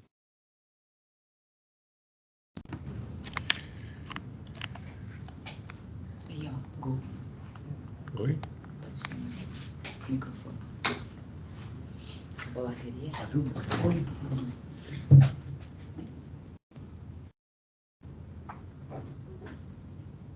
Ups.